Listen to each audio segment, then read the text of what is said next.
My beloved child, let me tell you what truly frightens me on the road of faith.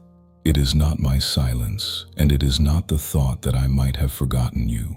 What I fear is something far quieter, that you yourself, the very one who once knelt and wept and called out to me through the long night, would loosen your grip and let your heart turn cold just as the hour was about to strike. This is why I say, the one who endures to the end will be saved. Matthew 24 verse 13. Those words are not only a promise, they are a bell I ring for everyone who begins to grow tired right at the edge of glory. Have you ever noticed how many people walk a long, faithful road only to set the blessing down at the final threshold? It is rarely a lack of faith that stops them. It is exhaustion. They simply could not find the strength to believe one more time. They convince themselves I have forgotten, when in truth, I am only finishing what I started. Hearts grow faint when the silence stretches on, when the promise has not yet taken shape, when the answer to prayer has not yet arrived. But understand this, faith is not measured by the distance you have already covered. It is measured by how faithfully you hold on through the very last moment.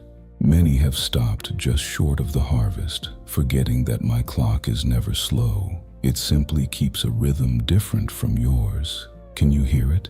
The spiritual clock is counting the breaths of time, and every second is whispering that the hour is near. Yet the world stays loud, and people stay distracted, living as though tomorrow were guaranteed. They put things off. They wait for some other day to believe, never realizing that each hesitation shortens the window of opportunity. The time I have appointed for you is no vague figure of speech. It is a sacred meeting I wrote down before you were born. The dreams that visit you, the unnamed stirrings in your chest, the tears that fall for no reason you can explain. These are not accidents. They are my reminders that there is not much time left. How sad that so many brush them aside as passing moods, only to discover one day that they walk straight past an opportunity that would never come again. What grieves me most, my child, is not your weakness. It is watching you grow cold just as I am about to complete a miracle for you. On this journey, almost no one quits at the start. It is near the finish, where the first light is already breaking on the horizon, that so many collapse. The enemy knows it cannot stop my hand, so instead, it works to pull you away from the place of waiting. It wears you down, it distracts you, fills you with doubt, crowds your heart with noise until you no longer have enough stillness left to hear my voice. And once you sink into that weariness, you let go of the very thing I was about to place in your hands. You tell yourself you are only resting. In truth, you are stepping out of the ranks of those who will witness the miracle. So many live as though tomorrow will always be waiting, while in heaven the hands of my clock have already begun to move. They chase work, plans, ambitions, and almost none of them pause to ask, where am I in God's plan? I have knocked on the door of their hearts again and again, through circumstances, through warnings, through dreams that seem to mean nothing, and still they answer, it isn't time yet. But my appointed time is a real meeting, fixed before you ever entered the world. When the call goes out, if you do not respond, you may lose yourself inside the very life I once mapped for you. Every invitation I send is not a temporary offer. It is a door that opens only once. To miss today is to turn your back on an entire season of blessing long prepared for you. Remember this and let it steady you. I am never in a hurry, but I am never late. When my hour comes, I want to find you ready, not tangled up and scattered by the world. Do not wait for tomorrow to believe, for tomorrow may never arrive. Have you ever grown still enough to listen to your own breathing, the steady count of the seconds I have given you? I watch you rush and strive, chasing what you think matters most, while my time slips quietly past behind it all. You pour yourself into building a life, attending to every small detail, and forget there is something greater than all of it, your life in me. When I say, Today, if you hear his voice, do not harden your hearts. Hebrews 3:15. I am reminding you that obedience belongs to today, not tomorrow. Yet many keep delaying, letting the noise of daily life drown out my gentle call, until at last they realize that tomorrow no longer belongs to them. I understand your heart, my child, always wanting to rest a little longer, to postpone a little more, to wait for a more convenient season before giving me everything. But you do not see that each "I'll do it tomorrow" is one more step away from me. The enemy does not need to push you into great sin. It only needs to whisper, "There's still time." It does not have to steal your faith outright. It only has to delay it until the door has already closed. The thief comes only to steal and kill and destroy. John 10:10. And often he needs no force at all, only distraction. Left adrift, you will lose all by yourself the very things meant for you. I do not reproach you for being weak. I only fear you may grow so comfortable in your weakness that you no longer wish to rise. I have given you many awakenings, the restless nights, the events that shook your heart, the dreams that seemed to mean nothing. Every one of them was my gentle hand on your soul, telling you I am still waiting. But you treated them as coincidence and soothed yourself. It's probably not the time yet. You did not know that the time was precisely today. My timing is not set by earthly clocks, but by the rhythm of a heavenly purpose. For I know the plans I have for you, plans for peace and not for harm, to give you a future and a hope. Jeremiah 29:11. I have never stopped designing good things for you. I only need you to show up at the hour I have set. Every time you postpone, you are the one arriving late to what I have already prepared. I know there are moments when your heart is worn thin because the road feels endless and your prayers seem to go unanswered. But trust me, you have never been forgotten. I am teaching you to walk by faith and not by feeling. Feelings shift like weather. Faith is what keeps you standing when everything else seems to fall. Look back over the years. It was in the very seasons that felt like silence that I was rearranging your life. If I let your clock run slower than other people's, it is because I am teaching you the worth of waiting alongside your Lord. One day is as 1,000 years, and 1,000 years as one day. 2 Peter 3:8. My time is not late, only different. And that difference exists so that you can learn to believe even before you see. The world keeps telling you that you have endless chances, that every failure can be fixed and every mistake undone. But some doors open only once in a lifetime. When I knock, I long for you to open right away. Not to answer, let me get a little more ready first. Behold, I stand at the door and knock.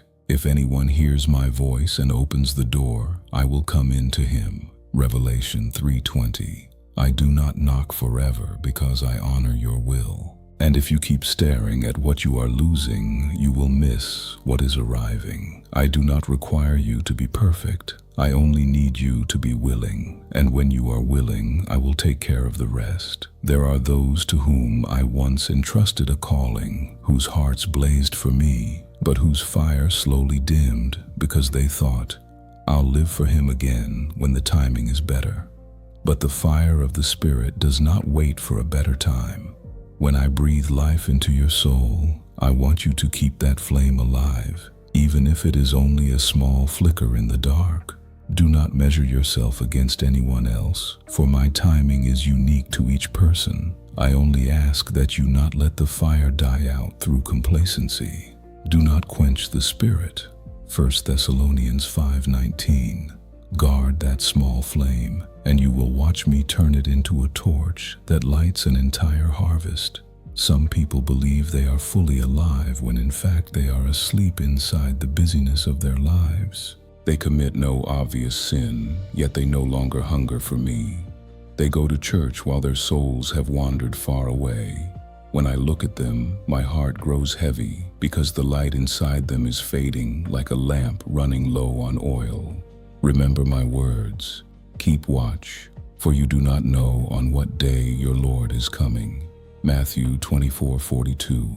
Watchfulness is not fear. It is keeping your spirit awake, so that whenever I appear, you will not be ashamed or afraid, but will smile, knowing you were ready.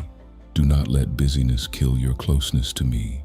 I do not scold you for having responsibilities. I know you live in the middle of this world, but it grieves me when you give your time to everyone and everything except me.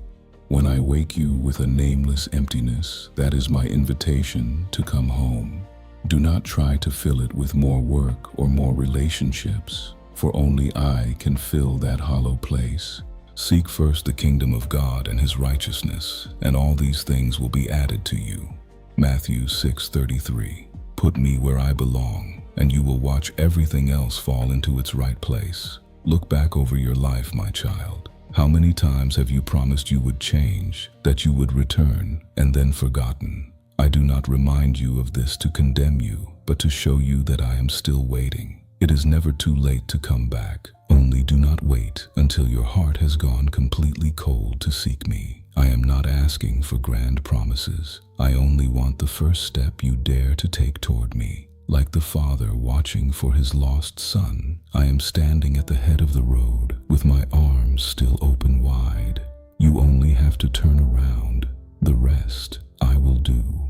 And when you return, you will see that every clock I placed in your life, the crises, the delays, the wounds, was my way of teaching you the value of your days. Every second I give you is a chance to love, to forgive, to live fully inside my will. Do not waste it on procrastination or indifference, for one day the clock will stop, and what remains will be only the love you gave me. So wake up. Do not wait for a clearer sign. Every sign you need has already been given. In your heart, in your circumstances, in my word. Take a step, however small. Each step toward me is a step away from the dark. Like the farmer who knows the harvest is near, rise. Your season is approaching too. And as you begin to walk, you will discover that the spiritual life is not only about going far, it is about keeping your heart awake inside the storm of distraction.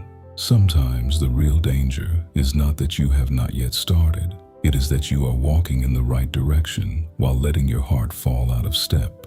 There is something I want carved into your heart. The most dangerous stretch of this journey is not when you feel weak, but when you think you have almost arrived. In that final stretch, where just a little more endurance would carry you into the promise, the enemy launches its fiercest attack. It does not come at you with obvious sin. It comes with weariness, discouragement, comparison, and the relentless noise of the world. I have watched so many souls stop right at the door of the miracle simply because they had no strength left to wait one more hour. But those who hope in the Lord will renew their strength. They will soar on wings like eagles. They will run and not grow weary. They will walk and not faint. Isaiah 40:31. I do not want you only to begin in fire. I want you to finish in light. I know you have endured many trials, and that at times it feels as if I take far too long to answer. You pray, you believe, you wait. And the longer the wait, the colder your heart seems to grow. That is when you start glancing at others and asking, why does God answer them so quickly and not me? In that very moment, a seed of comparison is planted, and slowly it sprouts into bitterness. But faith is not a race to see who receives first. It is a personal journey for each soul. I have a singular plan for every person, and no one who keeps walking in my will is ever truly late. Let us not grow weary in doing good, for in due season we will reap if we do not give up. Galatians 6:9. I am teaching you to endure even when no one is clapping, because it is in that hidden place that I test whether your love is genuine. When you feel exhausted, do not struggle alone. Stop and sit at my feet, and let me pour fresh strength into you. Sometimes I do not want you to run faster. I want you to be still in my presence. Be still and know that I am God. Psalm 46:10.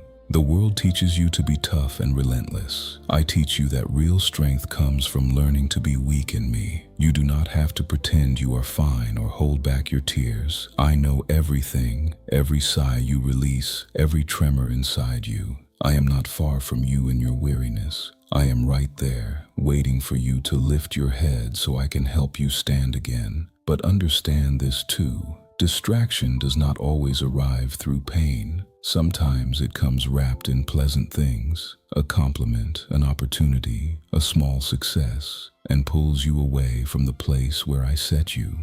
The enemy is subtle. It knows it cannot stop me from blessing you, so it only needs to lure you out of the place where the blessing is poured. It makes you believe you must do a little more, prove yourself once again in something I affirmed long ago. And so you chase what is good and forget what is right. No one can serve two masters. Matthew 6:24.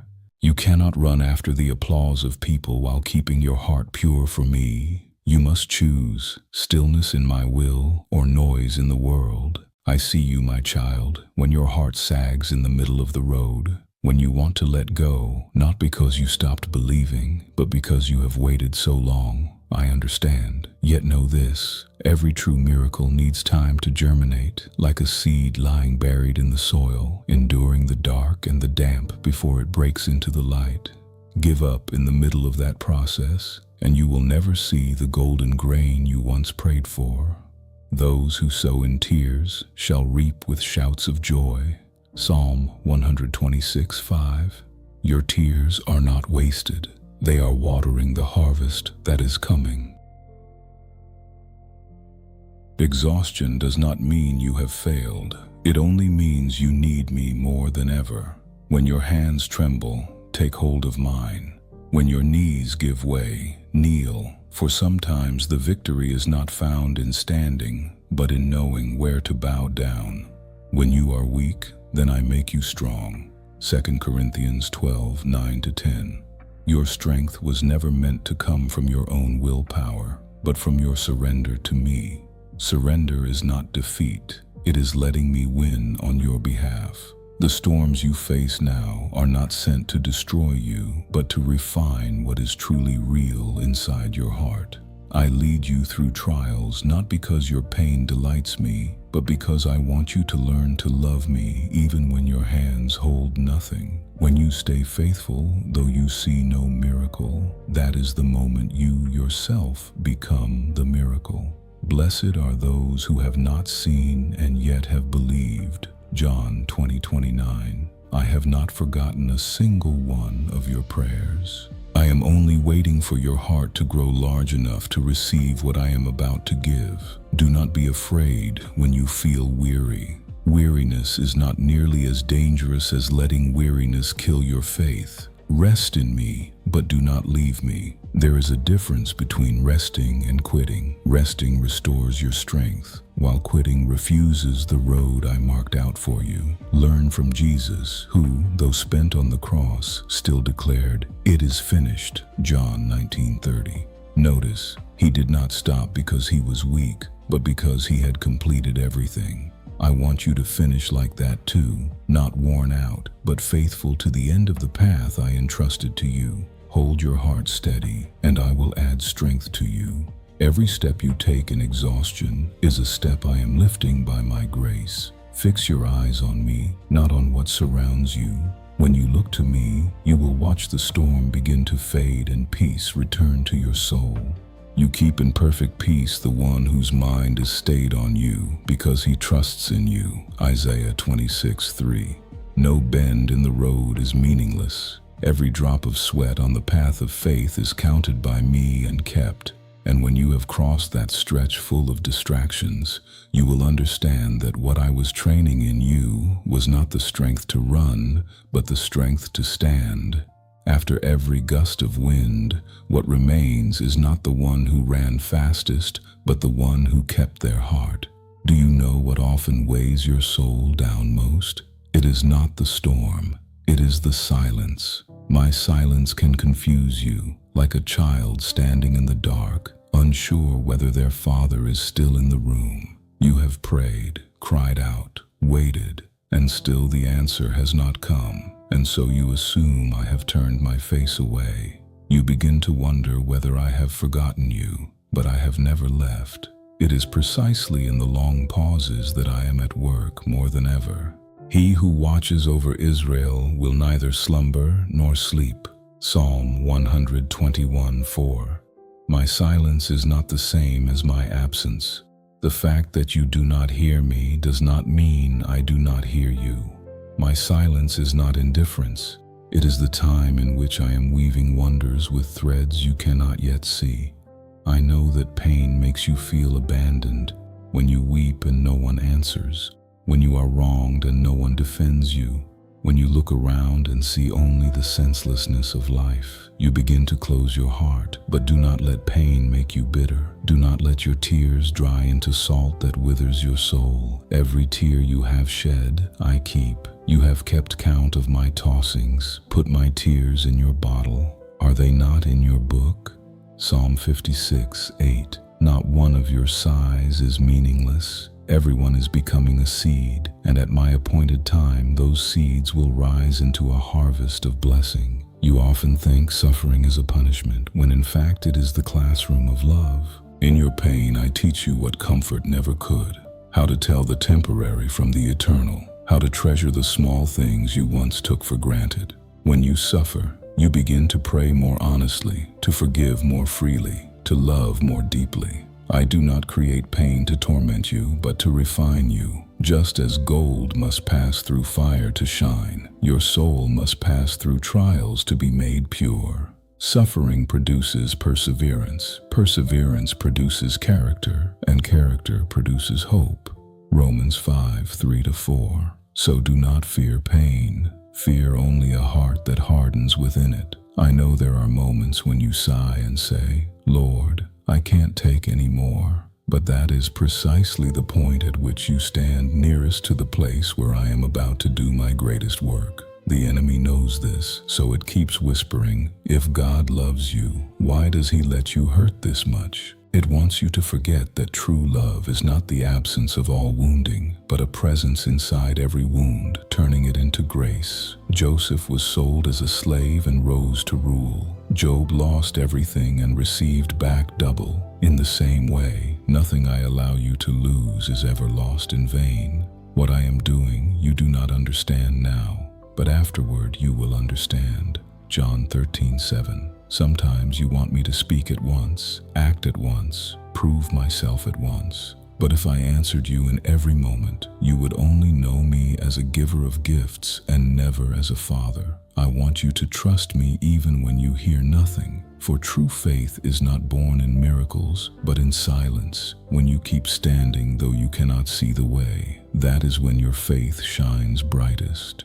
It is the Lord who goes before you. He will be with you. He will not leave you or forsake you. Deuteronomy 31:8. I have promised, and my promise never fails. Do not be afraid when the tears keep falling. They do not make you weaker. They soften your soul so I can touch it. The world tells you to be strong. I tell you that weakness turned toward me is the truest strength. When you weep in my arms, I turn those tears into oil that anoints your soul, so that when you rise, you are no longer the person you were. Tears are never useless. They either water life or drown the soul, and I want you to choose the first. Blessed are those who mourn, for they shall be comforted. Matthew 5:4. I see the times you force a smile while your heart lies in pieces. Do you think I do not know? I know everything, and I have compassion on you. You do not have to hide your tears from me. I do not despise your weakness. It is in that very weakness that I reveal my power. When you let go, I can finally take hold. When you stop straining, I can lift you up. I do not demand a forced smile in the middle of your pain. I only ask that you keep holding my hand, even if it trembles. Stop seeing pain as a full stop and start seeing it as a comma in the story I am writing. When you believe everything is over, I am opening a new chapter. Every season of pain carries a hidden seed of restoration, of blessing, of renewed faith. One day you will look back, smile, and say, "So that was when God was not silent at all. He was writing the deepest part of my story." And once you understand the true meaning of silence, you will no longer fear it. You will start to see pain as a companion and tears as seeds, because you will know that every time you lose something, I am preparing a new fullness for you. The sufferings of this present time are not worth comparing with the glory that will be revealed in us. Romans 8:18. Keep your heart tender even as you weep, and you are sowing for yourself a coming season of joy. Then you will see that silence was never me withdrawing. It was me stepping back so that you could grow. Pain was never a sign of distance. It was a torch lighting the way for your soul to know what is real and what is false.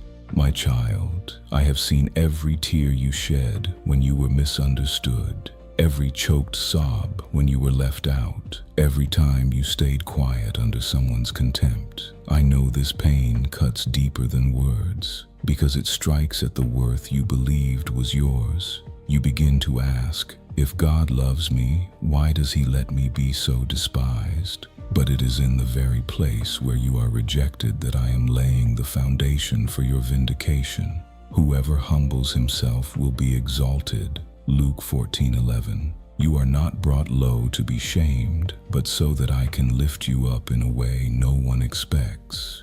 Injustice is not a sign that I have pulled my hand away. It is the soil I am plowing deep to plant seeds of glory that only I can see.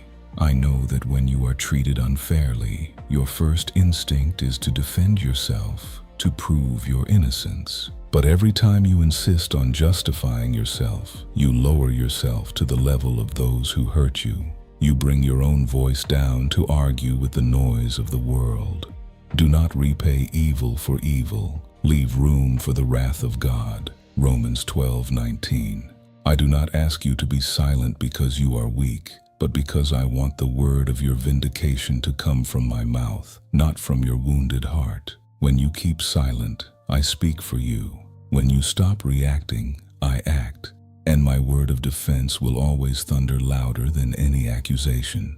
Do not think I fail to see. Every time you are overlooked, though you gave your best, I am there. Every time someone mocks or belittles you, I take note. I do not forget. I have simply not yet spoken. Because if I vindicated you while you were still angry, you would use the victory to gloat rather than to glorify me.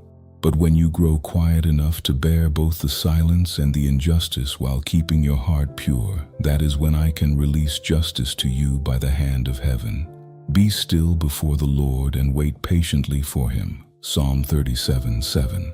Your waiting is not in vain, for my justice is never late. It arrives at the exact moment appointed in the Spirit. Those very moments of humiliation and rejection are where I am carving your true image. You once believed your worth lay in other people's eyes, so I let them turn their backs, that you might learn to see yourself in my light. When every door you reach for is shut, know that one door remains wide open, the door of my own heart. If God is for us, who can be against us? Romans 8:31. You do not need the world's approval. You only need me to know who you are. Stand in the place I appointed for you, and no accusation will ever be strong enough to drag you out of it. Do not let your wounds turn you cold. Many people, once hurt, build stone walls around their hearts and call it strength. But those walls do not only keep people out, they shut out my light as well. I want you gentle, not bitter. I want your heart to stay like good soil that, even after being trampled, still brings forth life. Blessed are the meek, for they shall inherit the earth. Matthew 5:5. True strength is not hardness. It is the ability to keep loving after being wounded. Let me heal you rather than binding yourself in hatred. For as long as you look through the lens of bitterness, you will never see the glory I am preparing. I do not allow people to hurt you merely to test you. Every contempt you receive carries a purpose. When you are pushed out, I am removing you from a place that was never meant for you. When you are slandered, I am teaching you to stand firm without needing applause. When you are misunderstood, I am training you to understand others more deeply. This is not failure, it is training. For those I intend to use for great things, I almost always lead through seasons of deep humbling. Unless a grain of wheat falls into the earth and dies, it remains alone. But if it dies, it bears much fruit. John 12:24. You must die to the need for human recognition in order to be born into the recognition of heaven. I have watched you try to prove you were right, only to find that the more you spoke, the more you were misread, until you grew tired and wanted to give up. But your silence is not weakness. It is strength held back for the right moment. Some things can only be proven by their fruit. As time passes, the very shape of your life will become your defense. The righteous flourish like the palm tree and grow like a cedar in Lebanon. Psalm 92:12. Let me vindicate you with blessing, not with arguments. Do not lock yourself inside the label of the wounded one. If you let the past define you, you will never see the future I am opening. Do not let the contempt in someone's eyes become the mirror of your life. You were not born to answer scorn. You were born to reflect my glory. When I look at you, I do not see someone pitiful. I see a warrior being forged in the fire. You are a people holy to the Lord. He chose you. Deuteronomy 7:6-8. Not because you are strong, but because I love you. And when the day of your vindication comes, you will understand why I asked you to stay silent. When you were brought low, I had already written the day I would lift you up. When you were rejected, I had already prepared the place where you would be honored. When you were despised, I was laying the foundation of a new position that only grace can open. In that moment, you will no longer crave revenge or the need to prove anything, because the peace I place in you will run so deep that you need no other word. One day you will see that the very wounds that once shamed you are the places where my light shines through most brightly. It is in humiliation that I teach you what true honor is. It is in rejection that you learn what it means to be chosen. What I am doing you do not understand now, but afterward you will understand. John 13:7. Then you will no longer wish to hide your past, because you will see clearly that I used each wound to sculpt a new person in you. Like Joseph, thrown into a pit that became the very road to the palace, you will learn that every scornful word only thickened the foundation of the throne of honor I am preparing. And once you have risen from every injustice, you will walk more lightly, with a wider heart and clearer eyes, knowing that real vindication does not come from others changing their minds, but from your own heart being changed. There is an invisible but powerful chain that binds many feet, the fear of how people look at you. You do not dread grieving my heart nearly as much as you dread what others might say or think. There are moments I urge you to step forward, to speak a word, to stand on the side of truth, and a voice rises inside you. What if they laugh? What if someone dislikes me? But when you let the voice of people grow louder than my word, you hand the steering wheel of your life to those who are just as fragile as you. They love the praise of men more than the praise of God. John 12:43. I do not want that road for you. The frightening thing is not that someone dislikes you. It is that this fear could pull you away from the very place where I long to defend you and lift you up. I know there are scratches on your heart, the times you were mocked, looked down on, called names you can never forget. Those memories made you shrink, made you live small enough to go unnoticed as long as you felt safe. But you were not made to live under the shadow of other people's verdicts. When you let one comment, one cold look, one criticism decide who you are, you have forgotten my voice calling you beloved. I am he who comforts you. Who are you that you fear man who dies, and forget the Lord your Maker? Isaiah 51:12-13. Your fear of people only grows because the image of me in your heart has grown small. I do not condemn you for that, but I long to heal it. Look back a moment. How many times did you know what was right and still not dare to do it, simply because of how others might look at you? I moved you to forgive, and you feared they would call you weak. I called you to step out and serve, and you feared they would call you a show-off. I placed a testimony in your heart, and you held it back in case they laughed. If I were still trying to please men, I would not be a servant of Christ. Galatians 1:10. I do not want you to be a slave to public opinion when you have been called to be a child of the King. Small acts, daring to confess my name in a crowd, daring to share what I have spoken, daring to stand for truth. These are the spiritual signatures that show you have chosen me over your own sense of safety. I want to lift you out of the dark corners of shame and into the place of honor I have prepared. I want to defend you, to open doors no one can shut, to show both you and everyone watching that I am with you. Behold, I have set before you an open door that no one is able to shut. Revelation 3:8.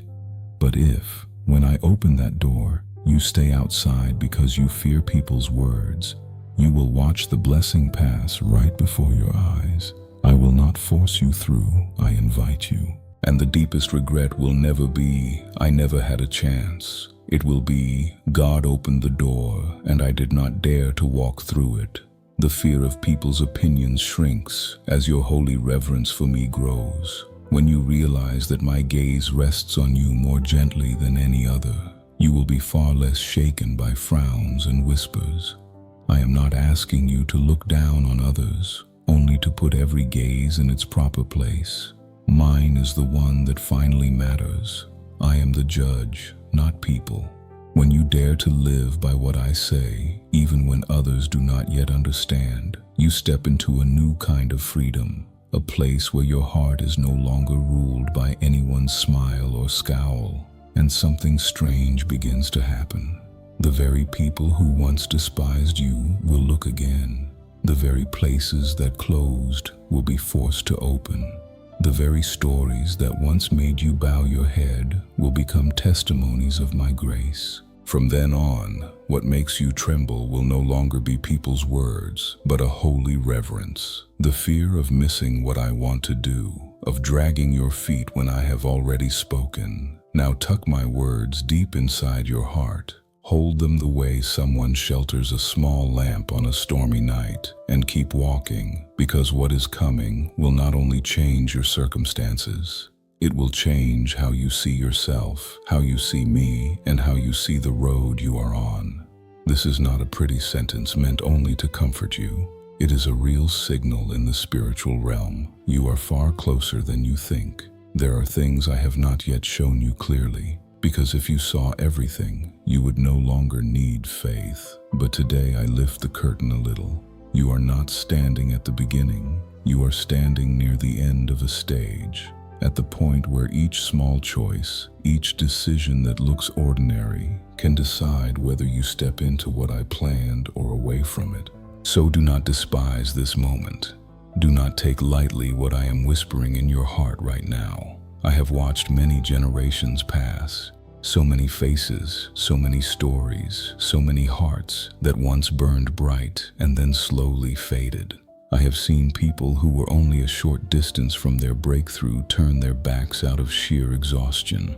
I have seen people who gave their youth to obey me, who endured shame and wounds and loneliness, give up just before they were restored. They stood before a field golden and ready for harvest and walked away, convinced the harvest was not for them. Some stood right at the bridge I built for them and turned back, sure the far shore was too distant.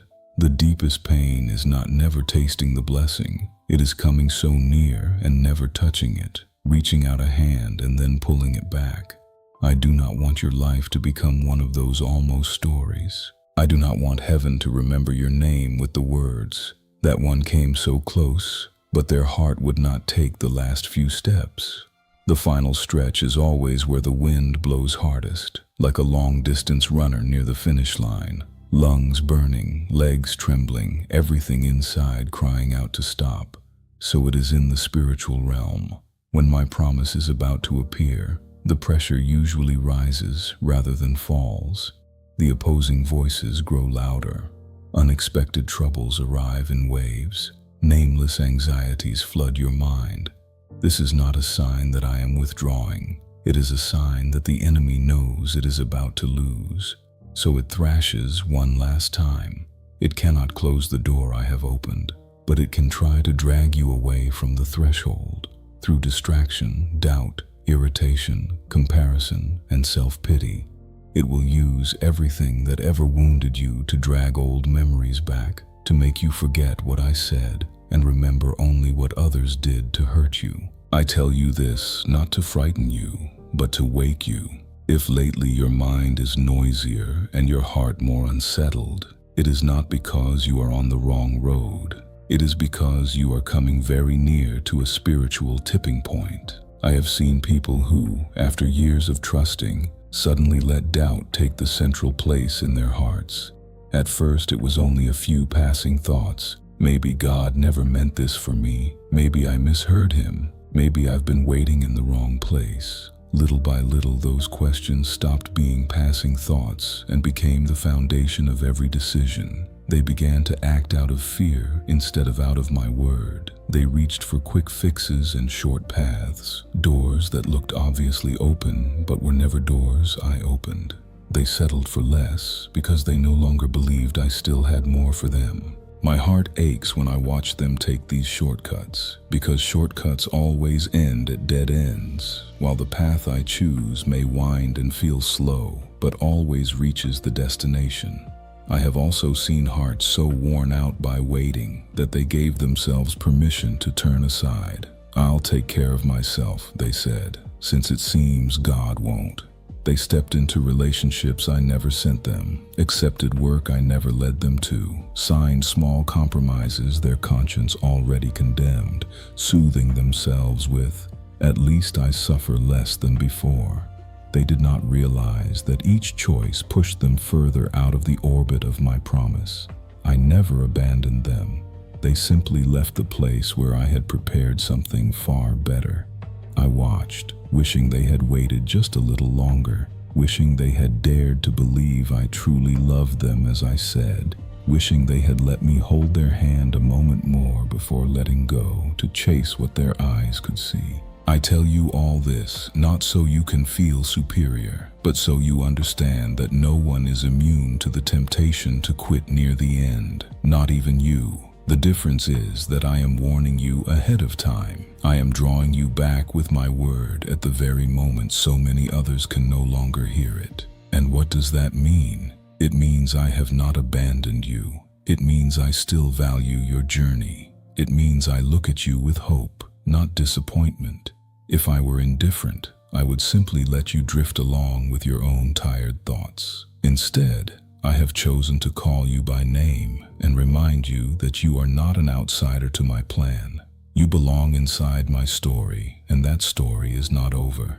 Do not lose heart, for your reward will be very great. I am not speaking empty words. I truly see a reward waiting for you, even if your eyes have not yet seen it. So receive this word, not only with your ears, but with your heart. Do not merely nod and forget. Let it take root. Remind yourself daily, I am closer to the promise than I think. I will not walk away from the place God has put me. Let your mouth speak differently from your feelings. When your heart wants to give up, that is exactly when to say, Lord, I am weak, but you are strong. I am tired, but I choose not to quit. When your thoughts try to slip off my path, bring those very thoughts to me and say plainly, I am doubting. Please heal me of this doubt. I do not despise a heart honest enough to bring even its weakness to me. The only way you shut me out is by pretending to be strong while quietly drifting away. Remember every stage you have already walked with me.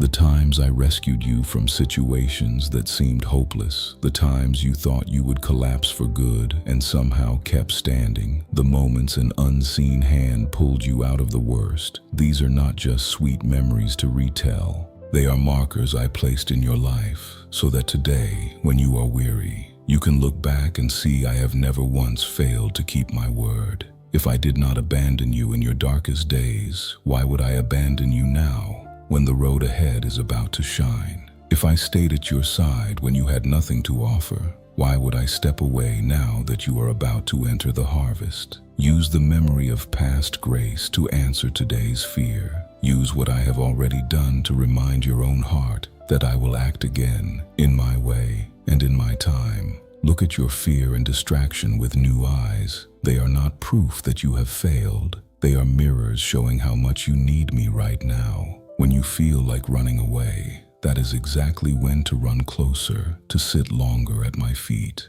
Do not think you must feel strong before you come to me. Come exactly as you are, trembling. I can embrace a shaking heart. I can gather up fraying hopes. I can lift again those who almost no longer want to stand. I am not asking for perfect faith. I only ask that, in all your imperfection, you keep holding my hand, even by a single thread of hope. I say this with all the love of a father. Do not write your own name onto the list of those who stopped with only a few steps left. Do not let the angels have to murmur to each other. They ran well, but stopped just before dawn. Do not let your life end with the words, they once believed, once served, once persevered, but did not go all the way. I want your story written like this. And though weary, that one still clung to God's word, stood firm to the end, and saw what God had promised become real. This is exactly why I am speaking to you now, so nothing in you can ever say, I didn't know, no one reminded me. Understand this last thing. What I am preparing for you is not merely a temporary miracle, but a change of life from the inside out. I do not only want to change your position, your circumstances, your finances, your relationships. I want to change the way you believe, the way you love, the way you see me. What is coming is not a prize to show off to others, but a divine arrangement so that you may truly live as a child of God in this world. And to step into it, you need something very simple, yet very hard. Do not turn your back at the critical moment. Let me hold you. Stop pulling your hand away. You have come this far. Do not let weariness and distraction steal the fruit of so many years of tears, prayers, and faithfulness. I am right here beside you, not to tell you a pretty story, but to take your hand and say, walk on with me. Do not stop now. I have watched so many people stretch out their hands almost to the point of touching the promise, only to let go. Not because the promise changed, but because they believed the poisonous whisper that I had left them, that I no longer remembered their tears or the times they knelt. Some went very far, faithful and steadfast for years, sowing with sweat and tears. And then, just before the harvest appeared on the horizon, they turned their backs on the field they had plowed and walked away empty-handed, concluding that I was unfair. I look at them with deep sorrow, because with only a little more endurance, just one more stand, they could have held in their hands the very harvest they had watered through sleepless nights. So today, I speak to you gently but firmly, not to scold, but to wake you, so your heart does not slide into the same pit of despair where so many others fell. The fact that you are hearing these words right now is no accident. This is not random content you happen to scroll past. It is a spiritual appointment I set with you, so that at the very moment you think you are about to collapse, you would hear my voice calling you by name. I know the slow-burning weariness inside you, the kind of tiredness that lives not only in your body, but in a hope disappointed so many times that you now flinch from expecting anything. I know how often you have quietly told yourself, maybe this is far enough. Maybe God didn't mean this for me. Your smile faded, your prayers grew shorter, your heart closed itself off from anything greater. But the place you call a dead end is often the bend in the road that opens into new country. And it is precisely there that the battle grows fiercest. The enemy of your soul is not afraid of your eager first steps. It fears your trembling final steps that still cling to me. It is not afraid of your hasty promises at the start. It fears your quiet endurance on the days when no one is watching. It knows that when you keep holding my hand to the very last moment, no power can stop me from finishing what I have spoken. So it does not waste its strength fighting my hand, which it cannot move. Instead, it throws everything at your heart, hoping you will be the one to let go. It uses everything: the mocking laughter, the rumors whispered behind your back, the contemptuous looks, the comparisons that shrink you, the casual words that land straight in your old wounds, all to convince you that you are unworthy, unloved, someone who has missed their moment. It whispers, "See, God isn't defending you. If He were really with you, why would you have to wait this long? Why so much shame in front of so many people?"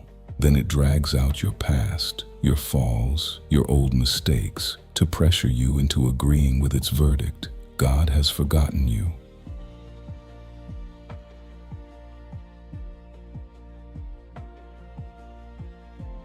But know this: whenever those voices grow louder than mine, you are stepping onto the fiercest battlefield of your spiritual life. It is no coincidence that, just as you are about to break through an old limit, waves of criticism and confusion crash in. It is no accident that just as I am opening a door, the fear of people's opinions suddenly swells larger than ever. The enemy cannot lock the door I have opened. It can only try to make you stand on the threshold and step back out of fear. Fear of opinion, fear of losing your image, fear of being misunderstood. It cannot put out the lamp I have lit for you, but it will do everything it can to make you throw a cloth over your own light. It understands my words perfectly. Whoever endures to the end will be saved. So its entire strategy targets those three words: to the end, trying to get you to quit just a little early, and then a little more, until you have walked off the battlefield while still telling yourself you are only taking a short break. That is why today I speak to you, not in a tone of rebuke, but as a father sitting down beside a sighing child, gently resting his hand on your shoulder and whispering, "My child, do not believe that noise out there. Look into my eyes. I am still here. I have not forgotten." The feeling of being abandoned is not proof of my absence. It is only a mist the enemy blows into your face to block your view. The spiritual reality is the opposite. Precisely when you think I am farthest away, I am watching you most closely, like a farmer standing silently at the edge of his field, following every tiny movement of the seed he has sown, waiting for it to split open. You do not see me rushing in because there are battles I want you to experience with me, not merely watch from the sidelines. There are moments I let you reach the very edge of yourself, so you will understand that your survival never rested on your own strength at all. Remember Peter walking on the water. He took a few steps inside the miracle, but when the wind rose, he looked at the waves, at the force of the gale, at his own weakness, and he began to sink.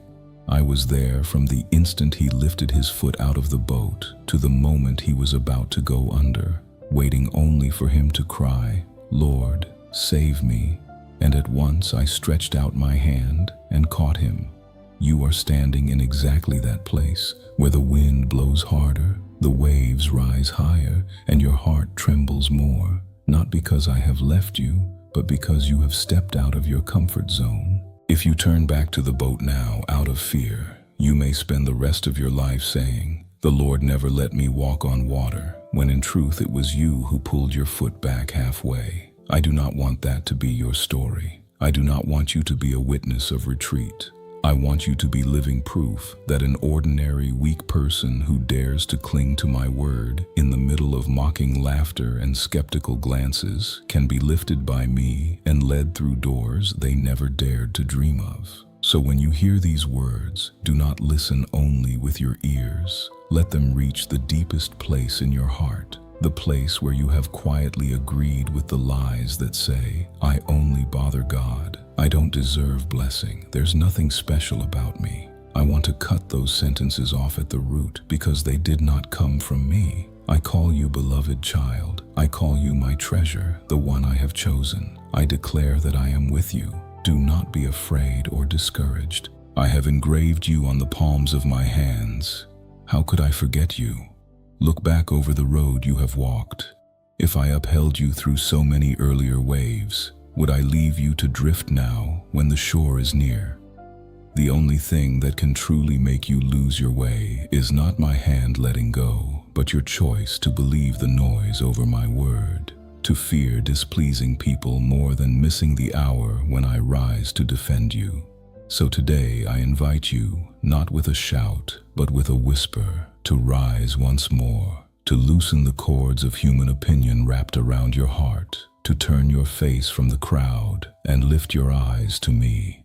There, in my gaze, you will understand that you are loved far more than you knew, expected far more than you imagined, and that a new season is genuinely drawing nearer than you can picture. Do not let go now, my child, because the place you think is the end of the story is actually the first page of the new chapter I am about to write. A chapter where, looking back one day, you will see that if you had bowed your head in fear of people, you would have lost the very moment when I stepped forward to stand up for you in front of them. What I want you to see now is no longer what people are saying, but what is happening at the deeper level of your soul. In the spiritual realm, your eyes cannot yet see. Your enemy is cunning. It does not always use great sins or obvious temptations to bring you down. Instead, it drips into your mind little streams of scattered thoughts, vague anxieties, endless what-if questions. It lays out tasks that seem urgent but are really trivial, so your heart stays tangled like a ball of string, leaving no room for peace or for my gentle whisper.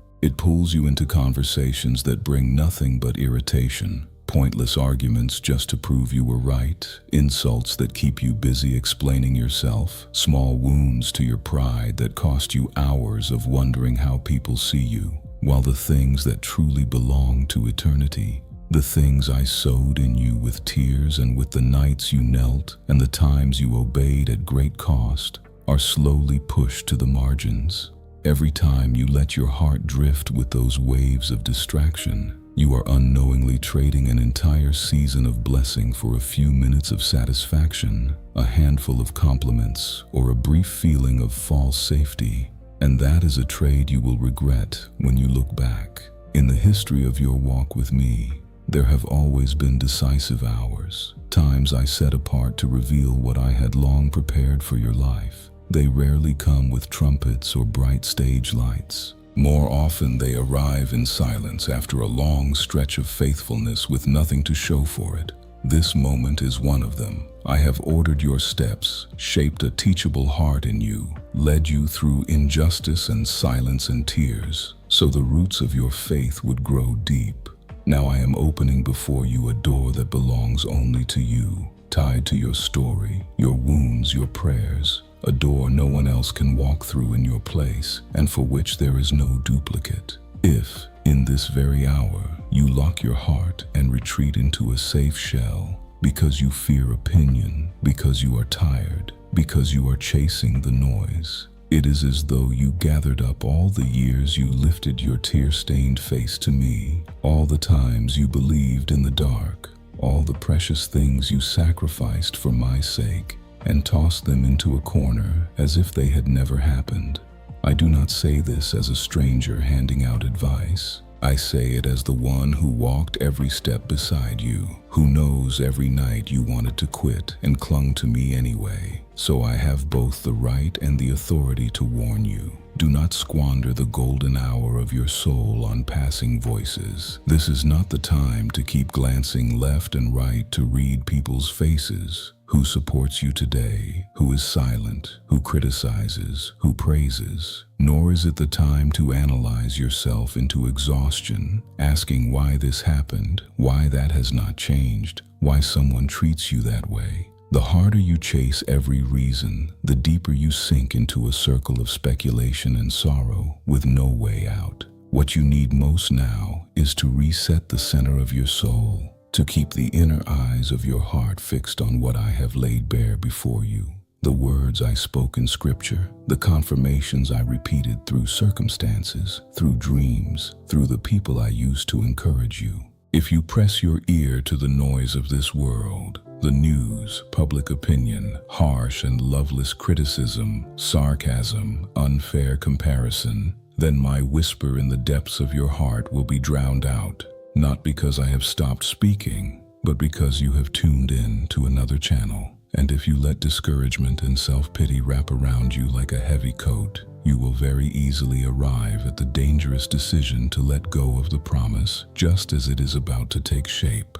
Like a farmer who sowed all season, watering with sweat and tears, then abandoned the field right before harvest because he was tired and assumed nothing more would happen, leaving someone else to walk in and reap for free. But if you wait with me, not in tense, strained effort, but in a deep inner rest where you choose to believe I am still at work, even when your emotions rise and fall, you will discover that every day of waiting, every time you held your tongue instead of speaking bitter words, every time you chose obedience over feeling, was weaving together the very answer you longed for. And when your eyes finally see what I have done, you will cry out, so not a single hour was wasted.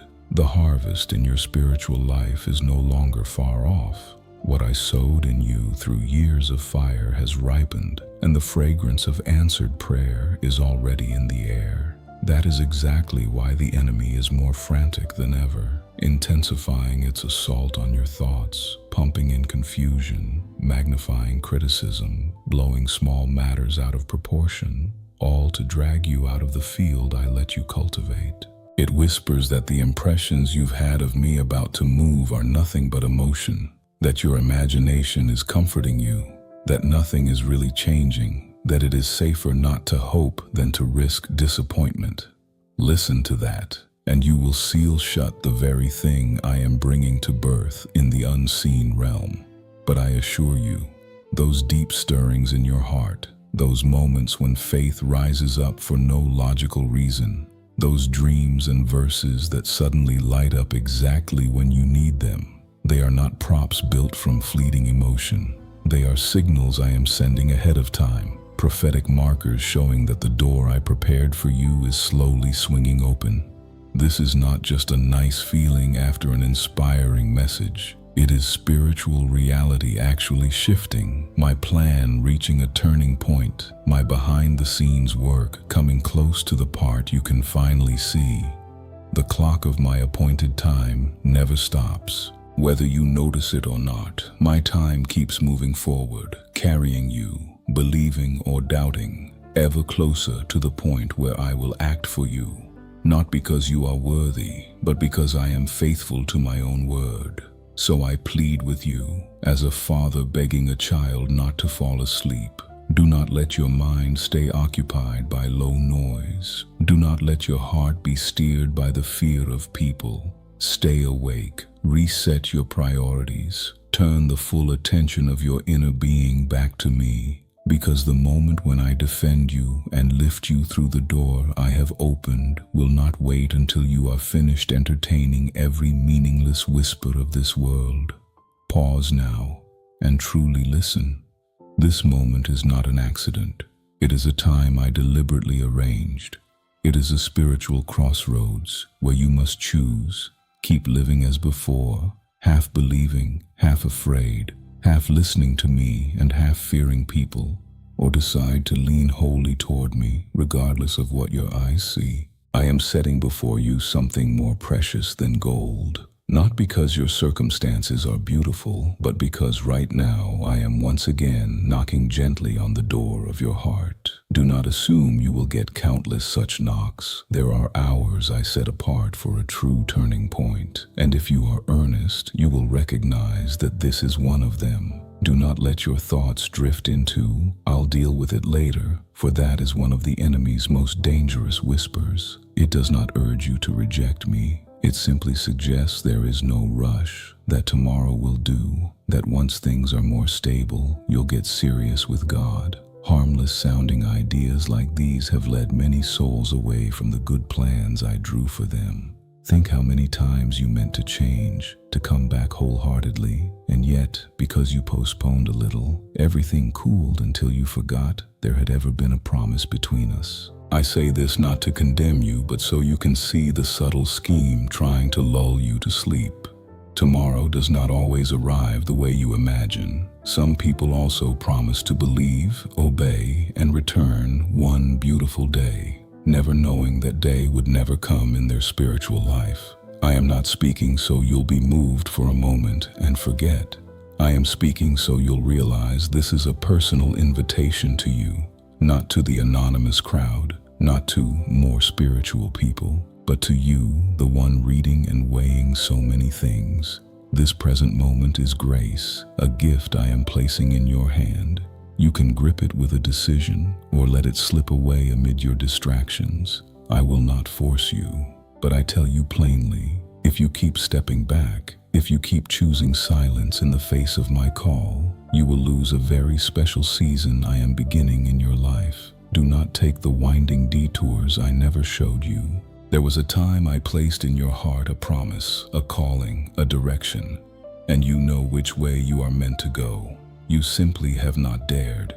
If you now avoid it and keep yourself busy with 1,000 things so you never have to face my word, you will end up both weary and without peace. I do not want your life to drift along in half-hearted decisions. I am calling you to stop, lift your eyes to me, and remember what I told you at the start. My promise is not a bargaining chip.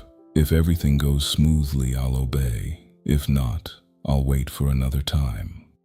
My promise is the ground beneath your feet, the reason you dare to step forward, even when much ahead is still unclear. When I tell you to cling to my word, it is because I know there will be wind, there will be waves, there will be whispers that shake you. You cannot expect a perfectly smooth road, but you can expect a Lord who never changes. Keep your heart turned toward me. Keep your spiritual eyes fixed on the one who promised, and no storm will be strong enough to sweep you away. You will still see the waves, still hear the scorn, still endure delays that pierce, but in the middle of it all, you will recognize that my hand never let go of yours. I am faithful, which means I am true to my own word. I do not go back on it, and I do not abandon what I have begun. What I ask of you is not perfection, but steadfastness, that even when you are exhausted, you resolve not to release my hand. Do not be too troubled when others fail to believe what I am doing in your life. They may laugh, they may not understand, they may make light of the turning point you are passing through. But they are not the ones who will walk with you to the end of the road. I am the one who goes with you to the deepest place of your soul. When I tell you to stand firm and not be shaken, that is not a vague comfort. It is a way of life. Stay in the place I assigned you, even when the wind changes direction, and you will gradually watch what I began in you take shape, rise, and bear fruit. Some things are still hidden, unseen by anyone. But right in that hidden place, I am building your future. I know the anxiety you feel when everything slows down. You ask, if this is my appointed time, why doesn't it all open at once? If this really is a door God opened, why am I still so unsure? You forget that every promise carries a season of preparation. A seed cannot bloom the instant it is sown. A child cannot run the day it is born. Everything I build on my timetable needs a quiet interval to sink deep roots, so that when it rises, it cannot be easily uprooted. What you call delay is often, from my view, mercy, because I fear that if I lifted you too fast, you could not bear the weight of the very blessing itself. I want you to grow up through the process, not flare up for a moment and burn out. So instead of counting the days until the miracle, change the question. While you wait, ask, who is the Lord wanting me to become? Ask that, and suddenly each day takes on meaning. The small things you do, the hours you stay faithful, the times you choose silence over retaliation, the moments you choose to be present with me instead of escaping into entertainment. All of it is shaping you into someone able to carry what I am about to entrust to you. That is how you keep your heart from being scattered, from being pulled away from its center, which is me. I am not only telling you to listen and keep these things to yourself, I am calling you to become a carrier of the message. When I touch you through these words, it is not only for your comfort, but so that you might become a channel for others. When you bravely share what I am speaking, even one sentence, one paragraph, one thought, you are signing a spiritual covenant through your actions. You are telling me, I don't only believe in secret, I dare to stand on what you said. That is faith made visible. Belief embodied in real life, no longer a passing feeling, but a decision measured by your steps, your words, your willingness to declare openly to whom you belong. You may think sharing a message, a word of encouragement, a video, a few lines of text is nothing. But in the spiritual realm, those small acts are like planting a flag on your own territory and declaring,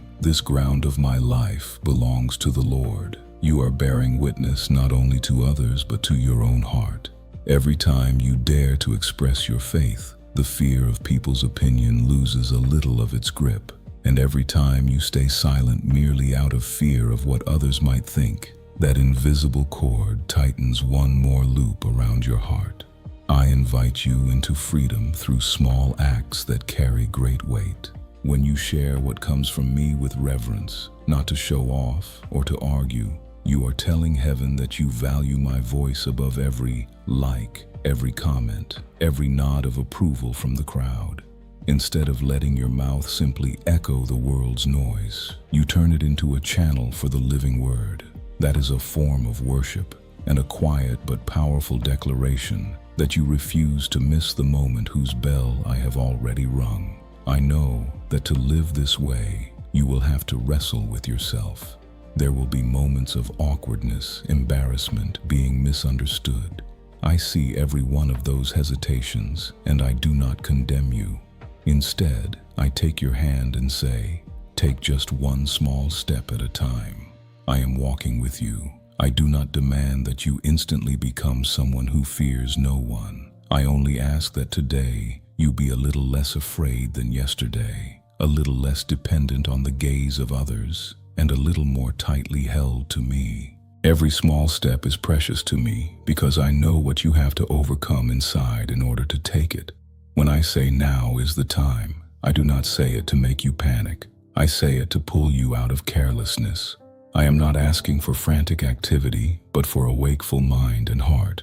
To be awake is to stop living by mere habit, to stop doing things simply because everyone else does, and to dare to pause and ask, Lord, what should I do with my life today? What do you want me to obey?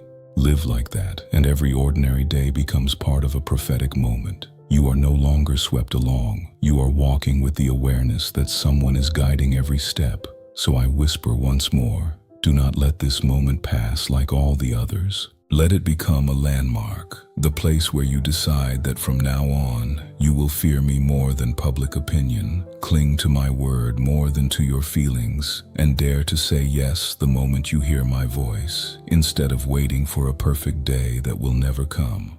From that one decision, I will lead you through doors you cannot yet imagine, and looking back, you will know it was today, in this seemingly ordinary hour, that you answered my gentle yet majestic call out of distraction and into a season of awakening, of keeping watch with the Father of your soul.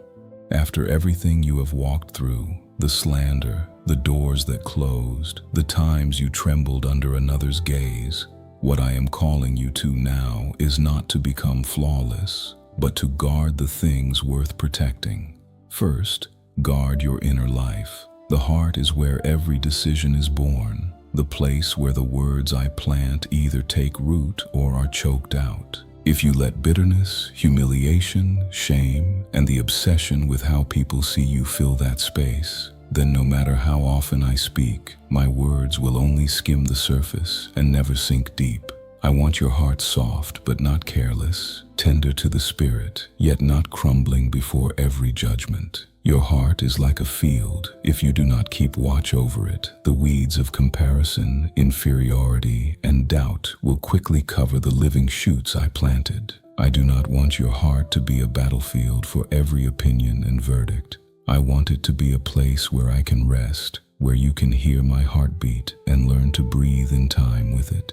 Next, guard what enters your ears. What you hear each day quietly shapes how you see yourself and how you see me. Keep listening to criticism, sarcasm, and words that make you feel small, and sooner or later you will believe that is truly who you are. Faith comes by hearing, but so do fear, shame, and bondage by that same road. Learn to discern which voice comes from me and which is only the sound of hurt, of public opinion, of people still in chains themselves. Whenever a word touches you, ask, does this draw me nearer to the Lord or push me away? Does it soften my heart or harden it? Does it remind me of grace or only stir up fear? If it only makes you feel small in a destructive way, makes you want to hide from me rather than run to me, you know it is not the voice of your Father. I am teaching you to close your ears to the opinions that put out the flame and open them to words that build and correct in love, even when they sting a little. Then guard your focus. You live in an age where everything competes for your eyes and your thoughts. Flashing notifications, new stories, comments, endless comparison, like a fine drizzle falling constantly on your mind, making it hard to stay in one place, hard to be still enough to hear a full word from me. If you are not careful, that very distraction will steal the moment of my moving in your life. The enemy does not need to drag you into obvious sin. It only needs to keep you busy with trivial things long enough that, when my hour comes, your gaze is fixed somewhere else. Understand this. The minutes you spend focused before me, no screen, no noise, no performance for anyone, are the minutes when all of heaven falls quiet to listen to you. In those spaces I realign your vision, remind you of my promises, and reorder the chaos in your heart so you can see the picture I am painting. Keep letting yourself be swept away, and you will spend your whole life almost understanding, never fully grasping what I am saying. Know that the harvest I promised is not an empty figure of speech. It is real, and it is drawing near, prepared not only by what I have spoken, but by all the times you stayed faithful when no one was watching. Every time you forgave when you had every right to be angry. Every time you did right when wrong would have been easier. Every time you kept silent and let me defend you instead of defending yourself. Each of those was a seed. You often think your efforts fall into nothing, but in heaven nothing falls and is lost. I have gathered up every small act, every unapplauded step, every night you wanted to give up but still whispered, Lord, I trust you. That is why I can tell you the harvest is no longer just a possibility. It is a reality slowly unfolding. When it comes, you will see it was never the fruit of a momentary spiritual high, but the result of all the years you walked persistently with me. So I urge you earnestly, do not let go because you are tired. Do not step back because you fear people's words. Do not lose your focus for a few glittering distractions. Your victory is far closer than you think. You believe you are still in the middle of the road. In reality, you are already at the turning point. You think you are just beginning. I already see, stretched ahead of you, a field in full bloom. You did not arrive here by chance. Look back, and you will see a chain of steps that felt small at the time, but that I used to bring you to this very point. Relationships knit together and then parted. Doors that opened and then closed. Stretches you thought were detours that actually carried you nearer to me. None of it was random error. Each was a brushstroke in a picture only my eye can see whole. You may think you only happen to pause and hear these words, but in my world, for those who belong to me, by chance does not exist. This moment was scheduled long ago. I knew the day you would be weary, the hour you would waver, the minute you would be ready to give up. And at that precise point, I arranged for my word to touch the very place of pain in your heart. I do not always use great events to call you. Often I use only a quiet moment in the midst of the noise, when you are tired enough to stop pretending to be strong and wounded enough to be willing to hear the truth. This is such a moment. What you are hearing is not a talk, not an emotional piece of writing, not a passing inspiration. It is my confirmation that I see you, that I have traced every step you took to arrive exactly where you stand. When I say, do not fear people more than me, do not miss the hour when I open the door. These are not general pieces of advice. They are my hand on your shoulder, speaking to you by your own name, drawing you out of the fog of people's opinions and into the light of knowing that your Father in heaven sees you and calls you personally. My voice is unlike the world's because it does not rest on your present merits, but on what I ordained for you from the beginning. I am the Lord your God. I do nothing idly, and I speak no word without eternal weight.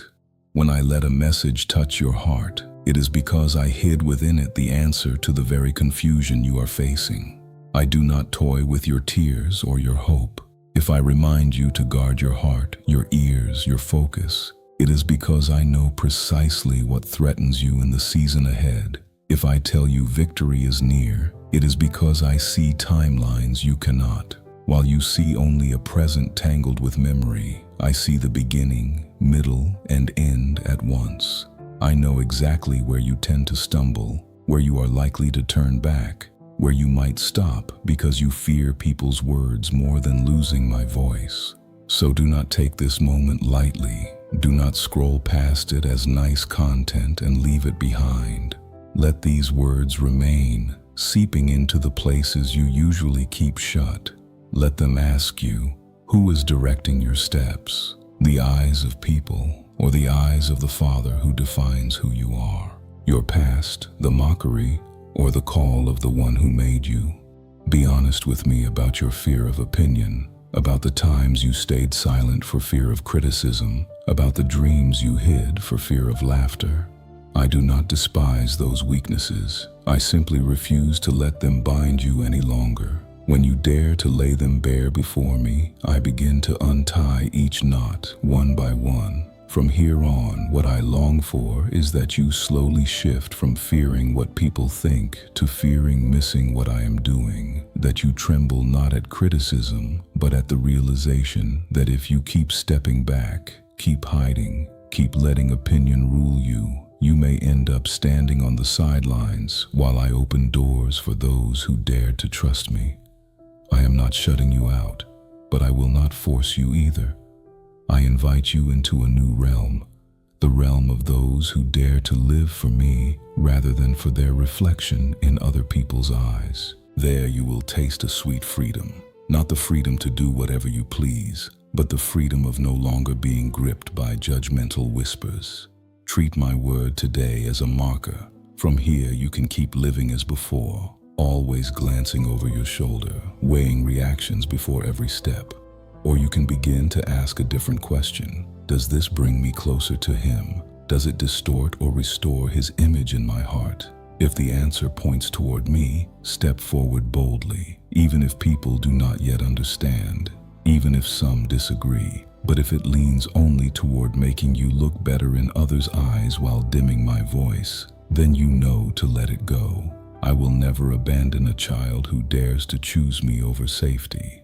And as you walk on, even with only a small change in how you think, react, and face other people's opinions, remember, you are not walking alone.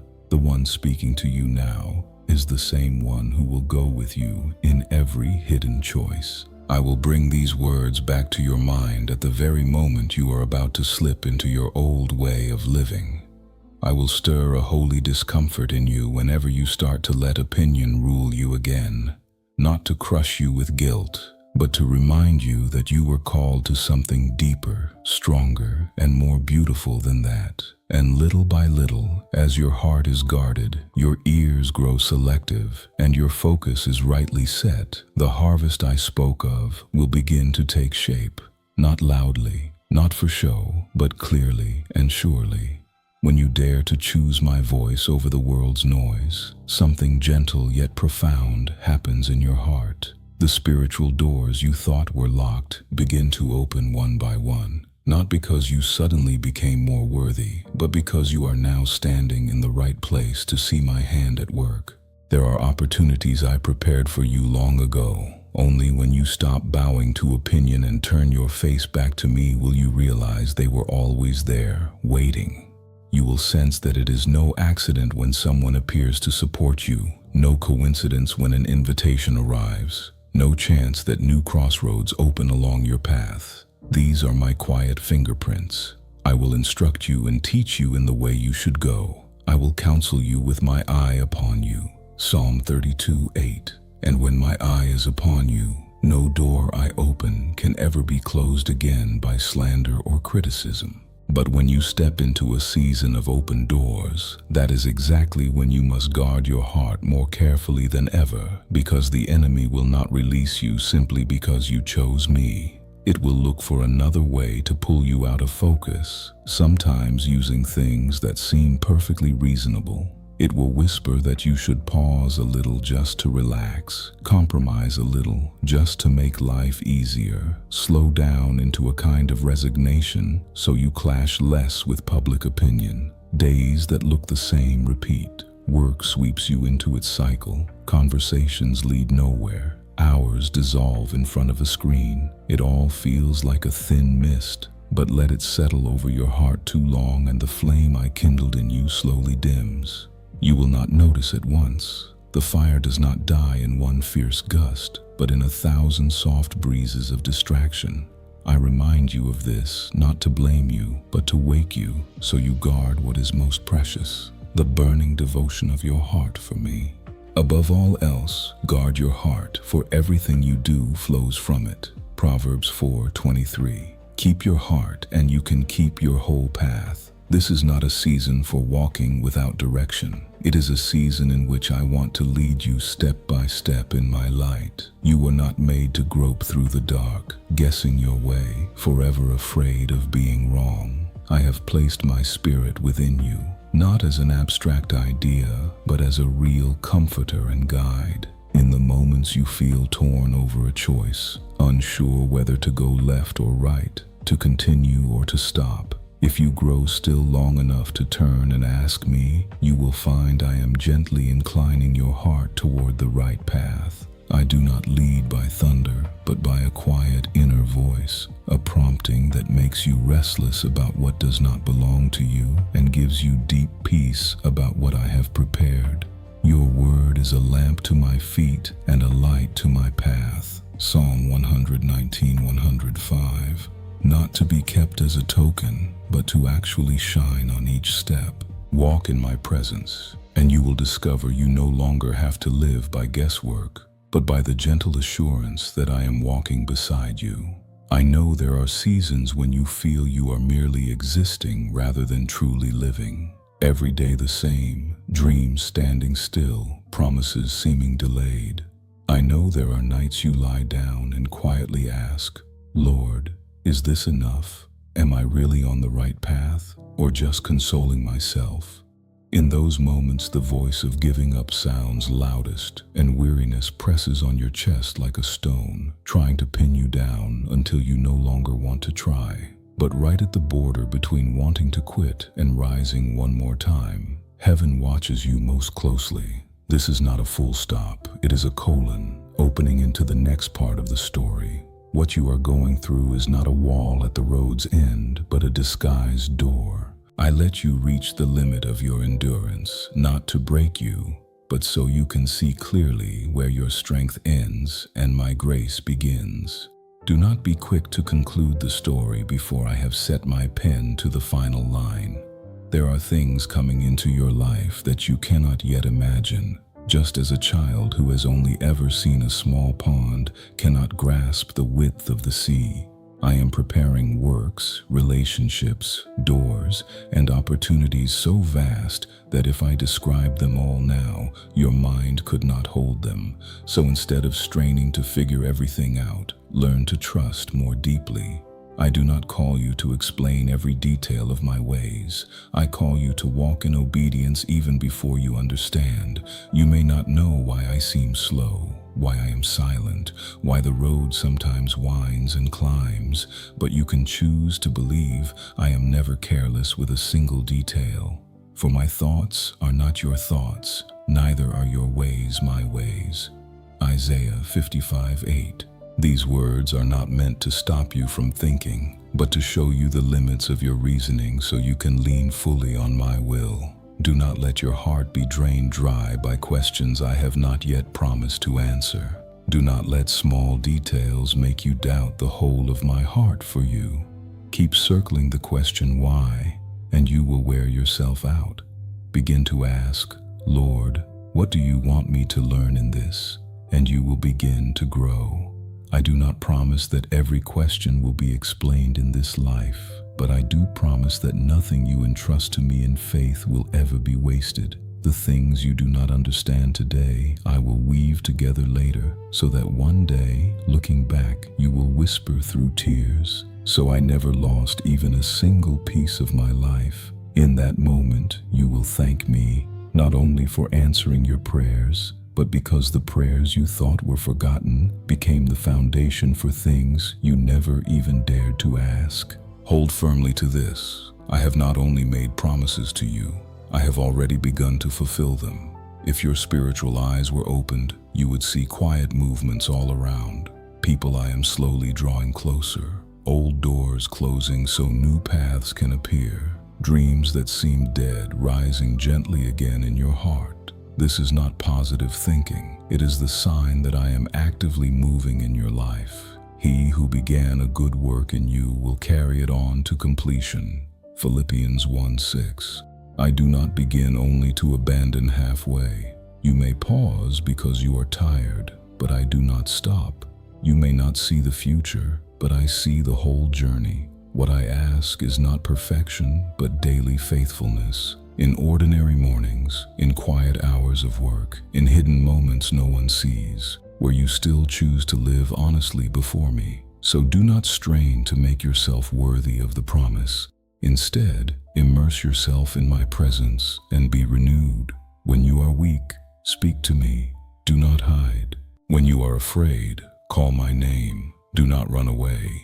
When you are drowning in your own thoughts, open your mouth in praise instead of sitting alone with your worries. Do not chase after proving what I have said. Let me prove it myself through your life. Put your hands to the small tasks I entrust to you, and you will watch my arm open up things you never dreamed of. People may not understand your choices. They may mock you for daring to obey me. But on the day I defend you, they themselves will have to admit that something entirely different has happened in your life. And as you keep walking, not in fear of opinion, but in reverence for me, you will discover something wonderful.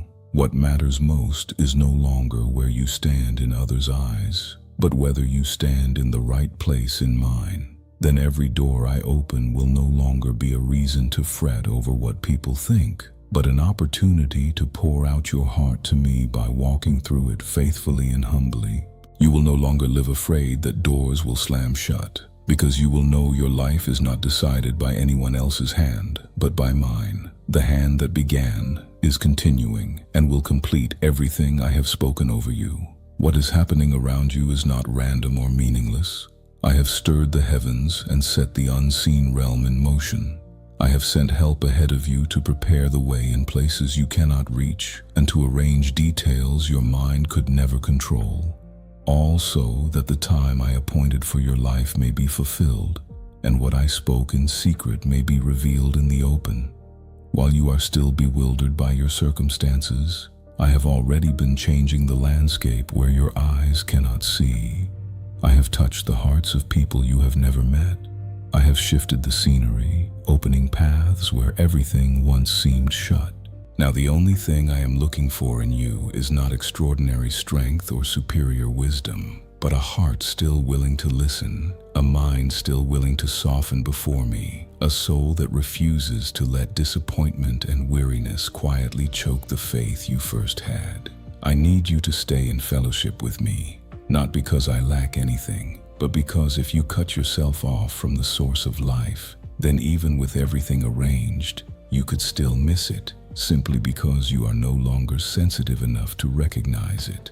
So I plead with you, do not close the door of your heart. Do not let old wounds force you into silence before me. Do not let people's words or moments of contempt or prayers that seemed unanswered turn you into someone who builds walls around themselves. Keep your heart open, for only then can you tell my voice from the world's noise, and only then will you clearly see my hand at work behind every seemingly meaningless upheaval of recent days. Remember, the moment I appointed is still drawing near. The spiritual clock I started in your life has never stopped, not for a single beat. Every morning you wake, every night you toss and turn, every weary sigh, all of it is counted into that timeline, quietly bringing you closer to the point where my word becomes reality.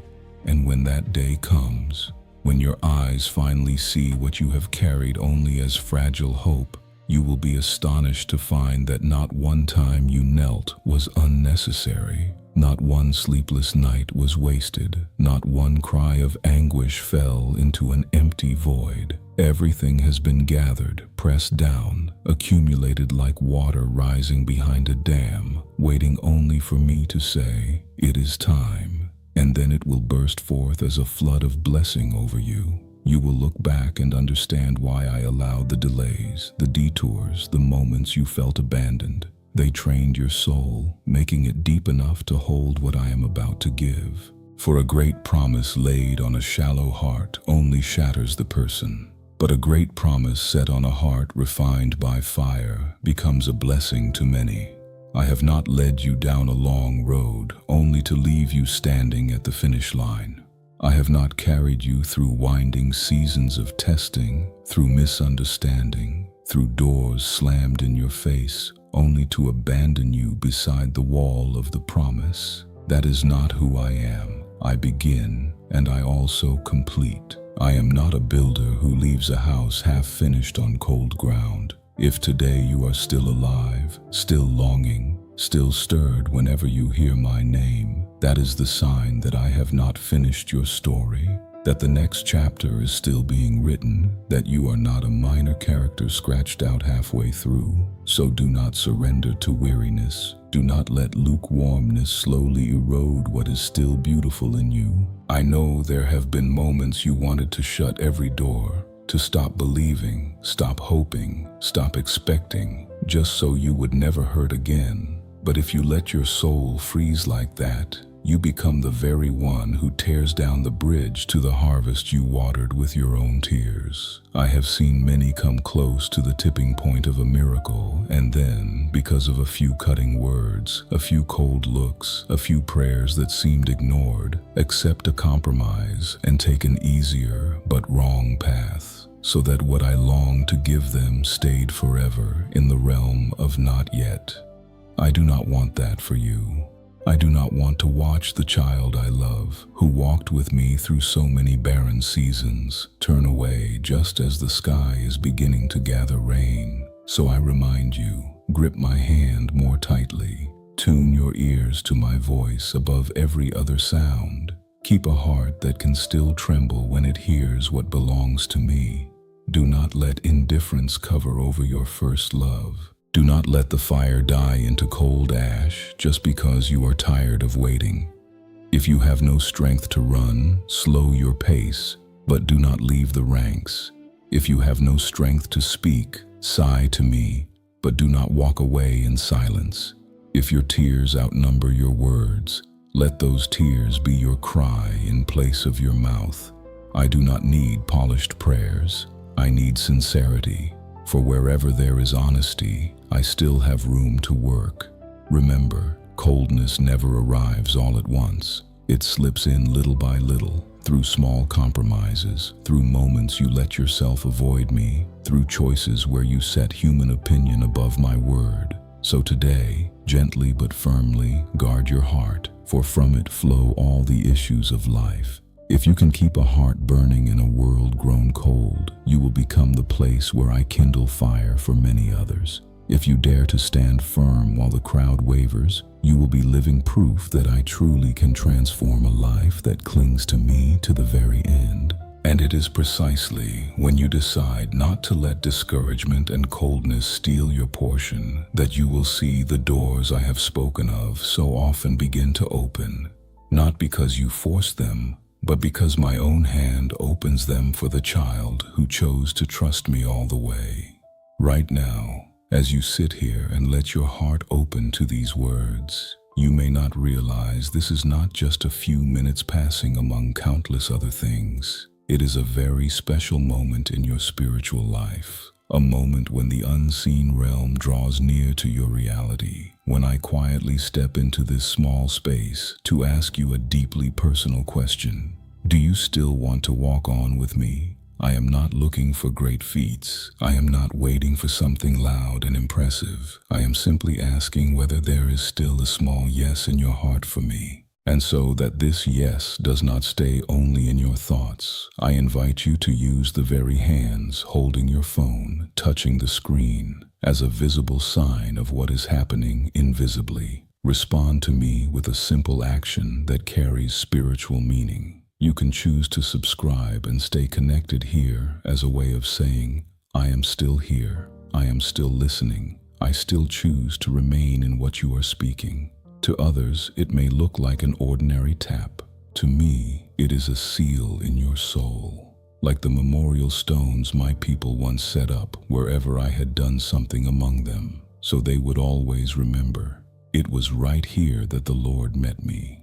You might think, how important can one button really be? But with me, no decision is small when it is made out of love and in response to my word. Every quiet step, every seemingly anonymous choice, I gather into a stream that carries you further into my purposes. When you dare to show your commitment, to publicly choose to remain under my voice instead of scrolling past like so many others, you are trampling on the fear of opinion in a very concrete way. You are no longer only listening to me in secret, but letting your decision leave a mark on the outside, the way someone lifts their hands in worship in the middle of a crowd, the way a person steps forward to confess their faith. That small action is not insignificant to me at all. It tells me you are not just listening for pleasure or moved for a moment, but willing to let your heart be stirred until it moves you to act. In a world where people can switch off anything that displeases them, your choice to stay a little longer is already a powerful declaration. I see every one of those quiet choices. I know when you mean to scroll past and then stop because something in you says, listen to the end. What if the Lord is speaking to you? I notice every time you want to give up and then come back, every moment you reopen these words just to remind yourself that I am still at work. When you subscribe, when you leave a sincere response, when you save something like this to hear again, do not think it is only habit or technology. I see it as stones you are laying on the road of returning to me. I do not require loud, spectacular declarations. I treasure the heart that says, I still want to stay connected. I still don't want to lose his voice among all the other sounds. That alone is precious enough to be written down. Nothing in all creation is hidden from his sight. Everything is uncovered and laid bare before the eyes of him to whom we must give account. I, who see what human eyes cannot, know the true reason behind every action you take in secret. When you express your response through something so small, you are signing your name to a new covenant between us. Not a perfect one, not a promise that you will never stumble again, but one that says, even in my weakness, I still want to stay in the flow of your grace. The button you touch is not a magic charm that changes your life.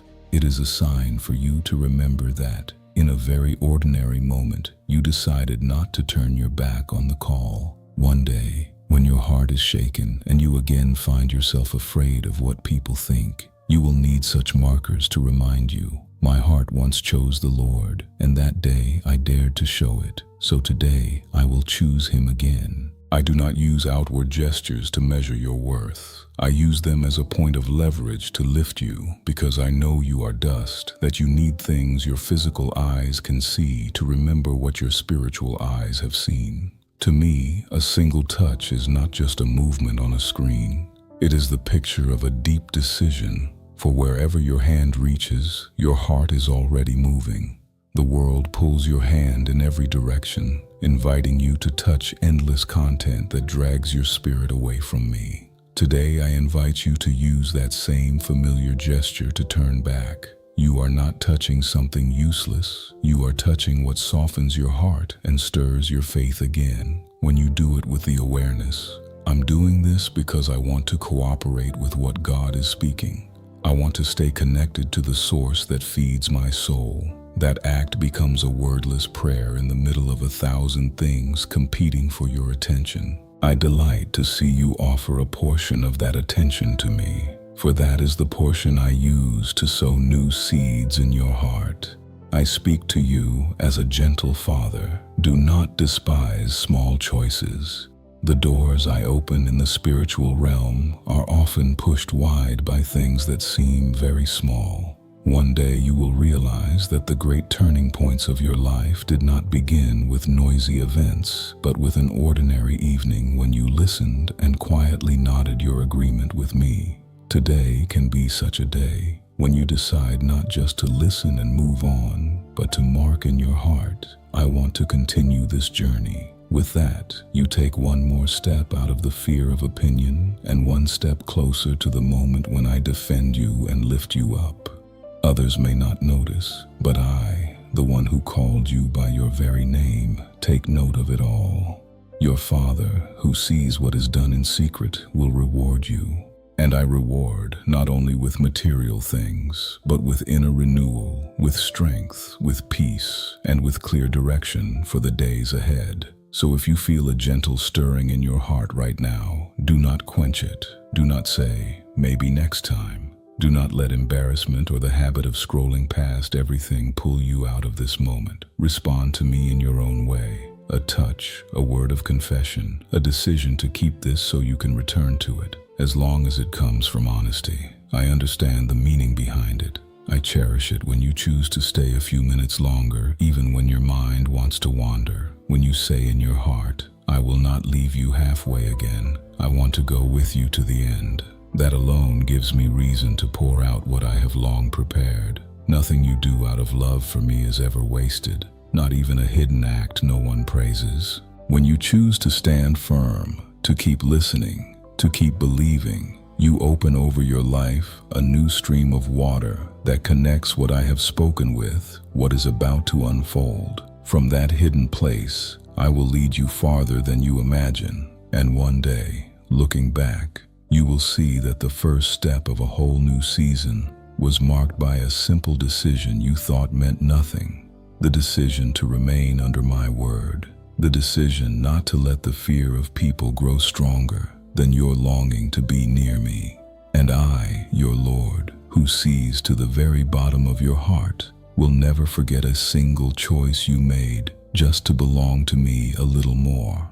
My beloved child, you have walked through so many searching looks, so many comments and whispers, so many moments of wondering whether you were worthy. Now I want to draw your eyes away from that noise so you can see a deeper truth. There is no moment in your life so small that it is unnecessary in my sight. Those times you sat alone in a dark room, feeling as though the whole world had forgotten you existed. I was there, watching, listening to sobs that never became words. Those afternoons you hurried through a crowd behind a forced smile, looking fine on the outside while empty within. I walked beside you at every step. Those nights you turned and turned, unable to find peace, your heart full of questions you dared not share. I heard every trembling beat, You do not live in a cold universe. The whole story of your life lies in the palm of my hand, and not one detail is left behind. I am not careless. I do not miscount your years, and I never overlook a single tear that has fallen for my name's sake, or because of the wounds I allowed in order to teach you to grow. You often think that only your spiritual moments, fervent prayer, passionate service, generous giving, have worth before me, and that your seasons of weakness and exhaustion barely count. But you are mistaken. I am present even when you feel nothing spiritual at all, even when your prayer has shrunk to a tired sigh, even when all you can manage is, Lord, I am at the end of myself. I do not turn away in disappointment. In that very moment I bend down closer. I hear the words you do not say. I see the tears you wipe away in a hurry. I count every time you wanted to give up and chose to cling to me instead. Each small moment you think is meaningless is actually a line being carved into the story of your faith before heaven. There is no useless moment, no forgotten pain, no prayer that vanishes into the void when it reaches me from a sincere, even fragile heart. I am not a distant deity too busy to remember the details of your life. I am not one who makes promises and abandons them, leaving you to manage everything alone. I do not speak empty words just to soothe you for a moment. When I speak, my very nature is bound to that word. So if my word were ever to fail, I would no longer be myself, and that will never happen. I am not confused, not slow, not powerless before any force set against you. If you look around and everything is still quiet, it is not because I have left, but because I am quietly preparing something that, when it appears, will leave you and those watching you in stunned silence.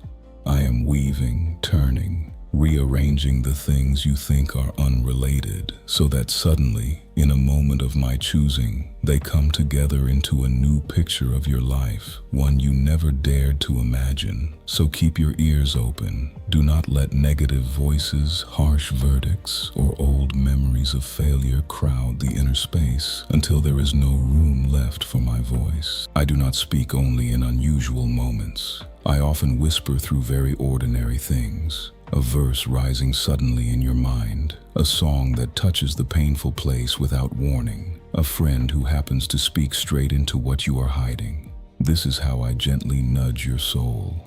Be watchful, not in panic, but with the sensitivity of faith, so you can recognize when I am knocking on the door of a new season. You think everything will stay dull and drawn out like this, but I am preparing a turning point.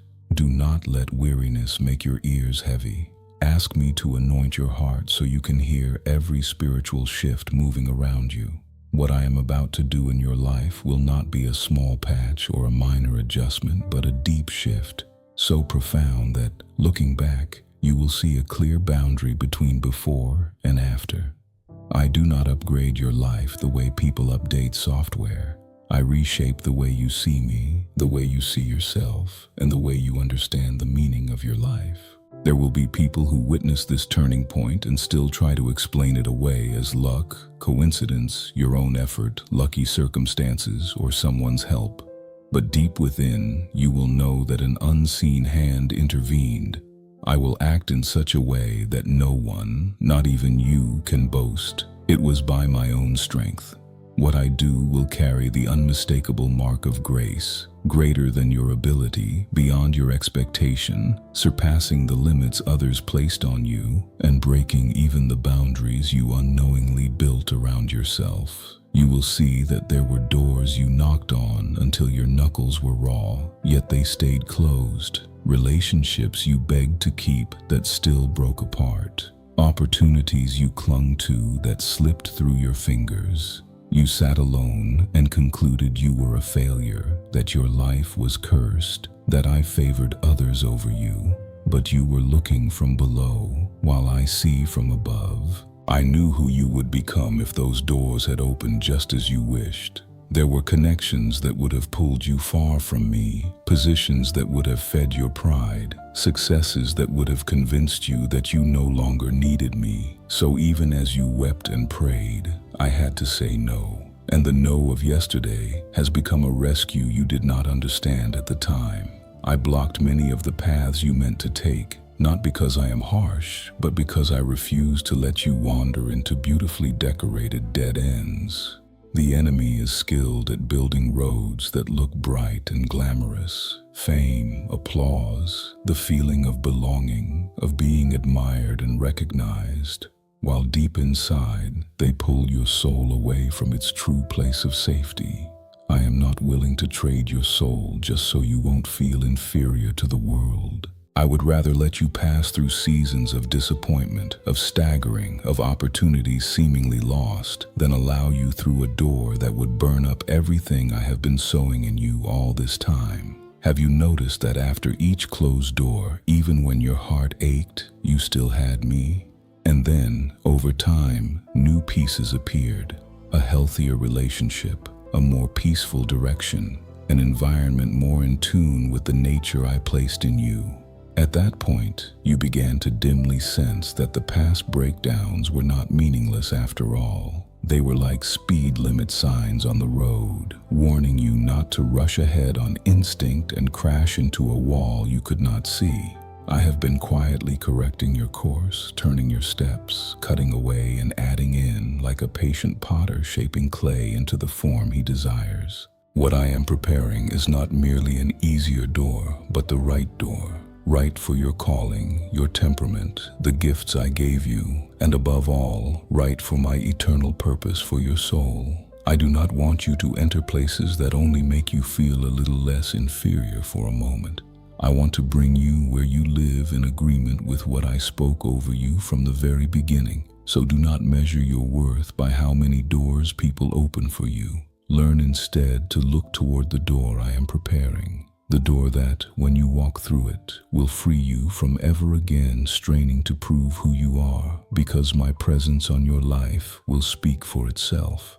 When you hear me speak of a coming change, do not shrink it down to the size of your fears or your past. Do not quickly settle for, it'll probably just be a little better than now. That's enough. I am not the one who gives you just enough to scrape by. I do not lead you out of scorched land only to set you down in a barren place barely tolerable.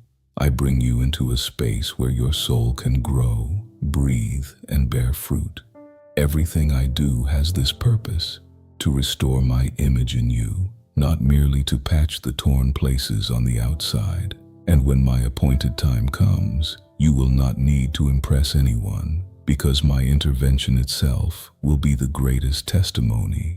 Those who used to look at you with contempt will trip over their own explanations. Those who said you were nothing will be startled by the peace, the stability, and the newness in you. But the most precious thing for you will not be that they changed their opinion. It will be the realization that I never abandoned you, not even when everything seemed against you. You will see that the closed doors, the shattered dreams, the blocked paths of years past were signs that I was intervening early to protect your soul. On that day, you will no longer look at the future through fear of judgment, of lack, of loss, of falling behind, but through the eyes of a child who knows the Father holds the keys to every door. Instead of trembling over every decision, you will learn to ask, Lord, which path brings me closest to you? Then the fear of losing people's approval will give way to a better, holier fear. The fear of missing the moment when I stand at the door of your life and knock. The fear of straying from the path I marked with my own tears, my answered prayers, and the times I silently pulled you back from the edge. I am leading you to the place where every part of your story, even the torn-out pages, is gathered up by me and woven into a chapter more beautiful, deeper, and truer. Do not be quick to conclude that your life is nothing but loss. The land that looks barren today may be the very ground that blooms tomorrow if you let me keep working. Let me be the one to decide which doors close and which open. Your part is to keep your heart soft, your ears open, and your feet ready. My part is to finish what I began, so completely that, looking back, you can only bow your head and say, if it had not been the Lord, it could never have turned out this way. A closing prayer. In this moment, I invite you to quiet every noise, close the door on every distraction, and lift to me the most honest prayer from the depths of your heart. Almighty God, my beloved Father, today I come to you with a weary heart that does not want to give up. I confess there were moments I stood so close to what you promised, yet wanted to turn away because the waiting felt too long and the voices of doubt echoed in my mind. Forgive me for the times I let weariness and discouragement speak louder than your voice over my life. Lord, would you touch me again? Renew my faith and strengthen me so I do not step off the path you chose for me by my own will. Help me remember the times you rescued me, made a way for me, and held me up in the past so my heart can know that you are still at work even when I cannot see it. At the foot of the cross, I lay down all my calculations, all my shortcuts, every desire to take care of myself in my own way. And I ask you to keep me standing firm until I see your promises become real in my life. Merciful Father, you who know my heart more deeply than I do, I lay before you every distraction pulling me from your good and perfect will. I confess there were times I feared people's opinions more than grieving your heart. Times I let looks, comments, and judgments control my actions and decisions. Forgive me for the times I did not dare to obey your voice simply because I feared being mocked, misunderstood, or looked down on. Place within me a holy fear of you that is greater than every other fear, so I will choose what you say even when it means standing against the crowd. Make my ears sensitive to the voice of your spirit and give me courage to step out of every circle of human control and opinion so I may live as one who truly belongs to you, no longer bound by the thoughts and verdicts of people. Almighty God, I bow in gratitude that you did not let me drift away in my own spiritual sleep. There were seasons I lived as if there were endless time, indulging in delay and indifference to your call. Yet in your mercy, you woke me. Thank you for the warnings you sent through your word, through circumstances, and through the people you used to remind me that the spiritual clock is counting down. Thank you that you did not stay silent and let me be lost, but intervened and shook my soul so I would see how near I am to a crucial crossroads. Without your grace, I could so easily have become someone who quits halfway. Today I thank you that you are still speaking to me and still correcting me, and that very fact shows you still call me your child. Father of all compassion, I thank you that you have never despised my tears. There were nights I wept alone with no one to understand, and you were there beside me, quietly gathering every tear into your bottle. Thank you that you did not let my pain be meaningless, but used it like seeds sown into the ground that, in their season, bloom into comfort, maturity, and living testimony. Through these wounds, I have learned to feel for others, to treasure grace more deeply, and to recognize that nothing I have today is something I earned on my own. Without those broken seasons, I might have stayed proud and shallow. Today, I bow in gratitude because you have been present in every one of my hurts, and I believe you will keep using all of them to work a goodness far greater than I can imagine. I pray this in the holy name of the Lord Jesus Christ. Amen. If these words spoke to your heart, take a moment to subscribe and turn on notifications so that together we can keep building a strong and living community of faith.